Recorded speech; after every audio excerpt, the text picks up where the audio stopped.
Well, spring come around quicker than an usher with an offering plate, but it's okay. It's not too late. We can still get our rigs ready to go for spring and summer. But if you're like me, I'm already behind all those plans that I had for the winter and the downtime to make sure that I had all my stuff maintained, anything I was going to repair. I didn't get most of it done, so here we are. It's going to be in the 90s next week, but I'm going to go ahead and take the time now to check everything out, get it going, so I don't spend any more downtime during this spring or the summer, and I can just get through the season. So let's take a look. I'm going to show you a few tips, a few things to look at so that you don't have the same downtime. We're going to look at two trailers. One is high mileage and one is actually a new trailer. The new trailer will represent maybe one that you haven't had for too long, you haven't put a lot of miles on it, or you've recently maintained it, and the differences of what to look for between those two. Some of the stuff will be the same, but you may be surprised on your fresh trailer, it may have a couple of hidden things that you need to check out. So first, let's look at this old dog we have here. It's been setting, I believe, for about 2 years. We didn't need it last year, gonna need it this year, so now it's gonna need a lot of work. It needs a ton of work on all this stuff. We're not gonna talk about it today, but we're gonna start up at the front of the trailer and work our way to the back. So the first thing I'm gonna look at is going to be my trailer connector. This is a 7-way. You may have a 4, 5, or 6. This one is pretty oxidized. You have a couple of options. You can just spray it with some electrical contact cleaner, clean it out. This one is bad enough and weather cracked. I'm just gonna replace it with a new 7-way. Likely gonna replace the pigtail as well because it's gotten pretty stiff. The problem with that is if you have a stiff cord, it can pull out while you're going down the road. So I'm just gonna, while I'm doing it, I'm gonna go ahead and just do it right. Just check your coupler out, make sure it functions fine, make sure you don't have any corrosion from setting. Safety chains, these have seen better days. They may still function. They have been drug at some point. They have a few drag marks in there. This one is actually look like it's been pinched. Maybe it was twisted up.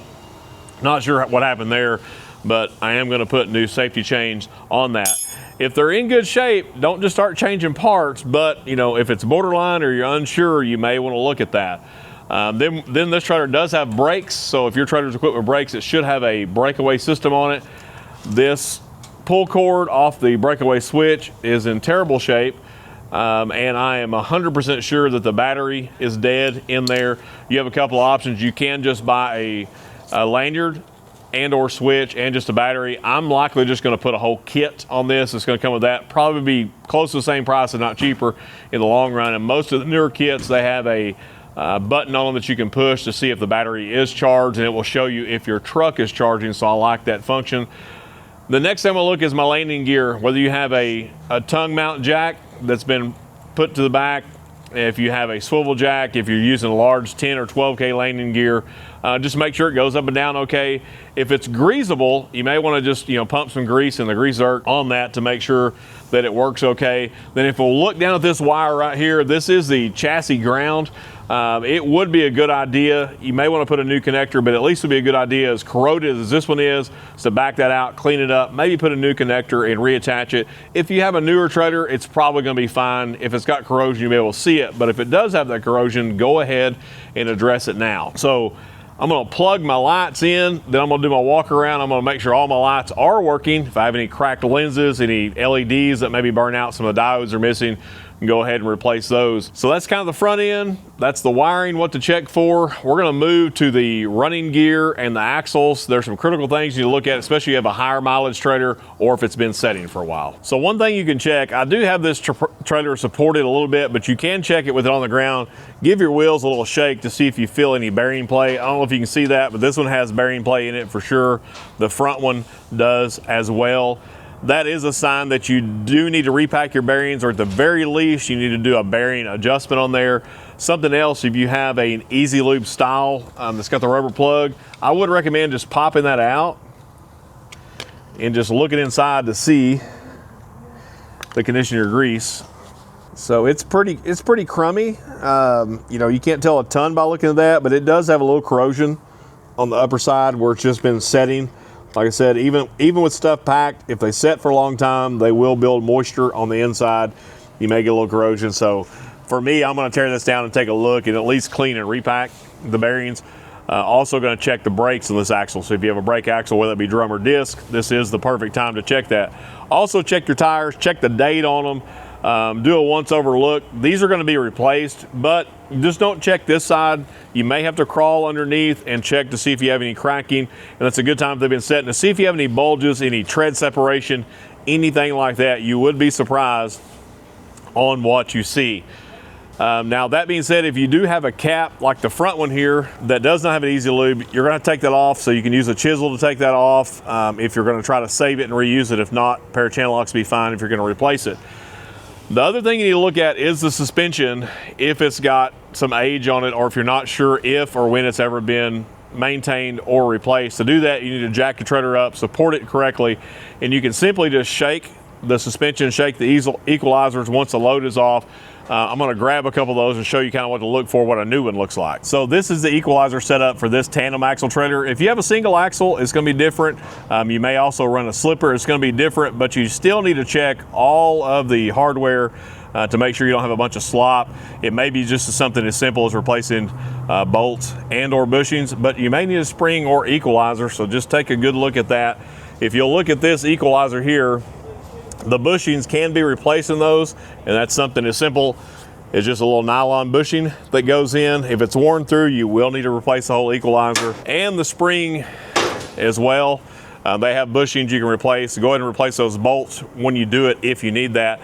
Also check your rebound clips on your spring, whether you have the heavier steel clamp like that or if you have the thinner tin looking rebound clip. If that clip is spread open or it's missing, there is a good chance that that spring is on the way out, and you may want to look at or think about getting it replaced. If you're unsure, you may want to get a professional opinion on that because it does take the risk of breaking. It's just kind of telling you, hey, I'm getting close. So just check your suspension out.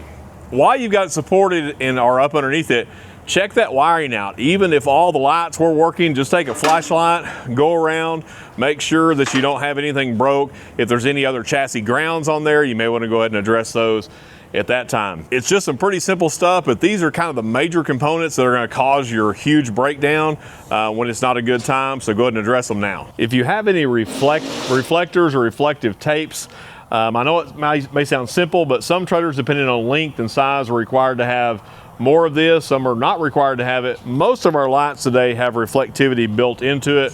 Where that really comes into play is if you lose your lighting and it's dark, you're not broadsided. Someone can see you with their headlights if they pull up on you. How many people can pronounce correctly the technical term for this tape right here? Raise your hand. It's a tough one. I almost done it, but I want to beat up in the comments, so I'm not going to do it today. This trailer here is going to likely need a couple of boxes worth of parts from tip to tail. It's going to need a little bit of everything. Probably going to need even new bearings in it from just the looks of the one dust cap I pulled off. So once I've got my list together, and we will leave a link in the description below to the parts we're going to use on this. Some of those may translate over to what you need or at least get you in the right direction. And if you're needing a good online source, we'll leave a link to eTrailer, the sponsor of today's video.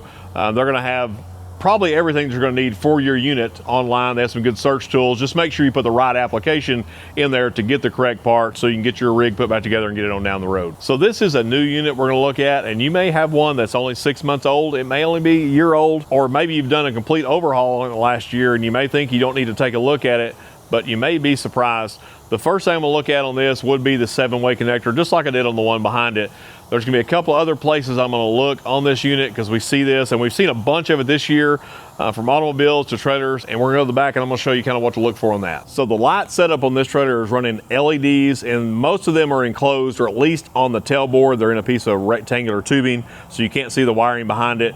You may plug them in. Everything looks good and looks great, but I am going to strongly recommend, just for at least your first tow of the season, especially if it's been sitting out in a pasture or a barn, or if you haven't moved in a few months, even if they're working, I know this may sound crazy, but I'm going to suggest you pull the lights out and look on the inside. I have not pulled these out, and I will say, depending on how tight these are in it, you do take a risk of damaging the grommet around it, so that's something you're going to have to decide. You know, I don't want to chance it, or I'm going to chance it just to pull the light out and just kind of baby it out.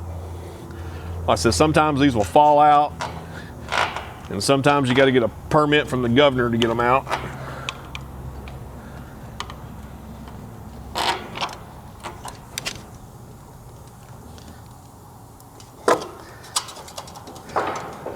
That one wasn't going anywhere. So I'm going to pull this out, and I'm going to take a flashlight, And because it's enclosed, I'm gonna look for rodent nest. If I see any sign of rodent nest, I'm gonna pull all the lights out, and I'm gonna make sure one of them suckers is not chewed into my wiring, because what may happen is they may work great until you start going down the road, and because they've eaten all the insulation off of it, those two wires may get together and blow all of your fuses on your truck. Or maybe you've popped that fuse in your truck before and you got you a 30 amp in there and it doesn't pop the fuse, it just burns all the wiring out of the tailboard on it. So this will only take a few minutes, even if you had to pop all the lights out, but just check any of your enclosed lights, whether that be on a side rail, maybe you have a big tandem dual or something. Check them to make sure there's no sign of rodent nest. If there are, clean all of that stuff out. Take a flashlight, check it. If you do have any damage, you're going to want to get you some heat shrink connectors. Maybe even have to get you some wiring to go ahead and repair that now, because you don't want to burn it down on the side of the road. Something else you can check on this, because I know you're like me and you probably don't check it as often as you should. Two things that I love, and that's tire pressure and your lug nuts. So go ahead and check the torque on those lug nuts, check your tire pressure, read on the tire to see what it's supposed to have in it, get all those ready to go, and you'll be good. Also, if you're running the Easy Lube style, if these have been out in the sun, a year or two, they may be rotted out, so you may want to pull those out. A new one is pretty inexpensive. You can go ahead and look at the condition of your grease while you're in there. So that is something to look at. I would recommend at least doing a visual on your suspension, but if it's been maintained last year, or if it's a newer trailer, you're probably going to be fine, but it won't hurt to at least take a look at it with a flashlight. But the main thing on a newer trailer, or one that's less mileage, you're going to have is going to be tire pressure issues, maybe a lug nut that needs to be tightened because you didn't tighten at the end of the season, and rodent chew on your wire. Rodent chew has been terrible in the automotive industry this year, in the side-by-side industry, and trailers as well. We fixed a ton of it, and I don't see no end in sight. If you have a good solution to get rid of the rodents for rodent chew, leave a comment below. I've tried about everything and hadn't found anything good yet. Probably spent several $100s on chemicals, and it hasn't helped. We're still fixing rodent chew. But if you'll do these things, you really have the choice. You can either schedule the time to do your annual or do your pre-season checkout, make the time to do it. You may need repairs, you may just need some air pressure and some lug nuts here and there, or you can choose not to do it, and then you can do it on the trailer's time when it's broke down the side of the road. For me, I'm gonna go ahead and do it now, and hopefully I can get through the spring and maybe even the whole summer season. And especially if you're in something recreational, if you're in a travel trailer or your boat, you don't want that thing to break down when you're going on family vacation. It's gonna make it tough on everybody, so just go ahead and take care of that now. Be sure to check the link in the description below for parts, links on that. Check out eTrailer. If you need to order something online, they can fix you up. Tighten the lug nuts, have a good spring. We'll see you down the road.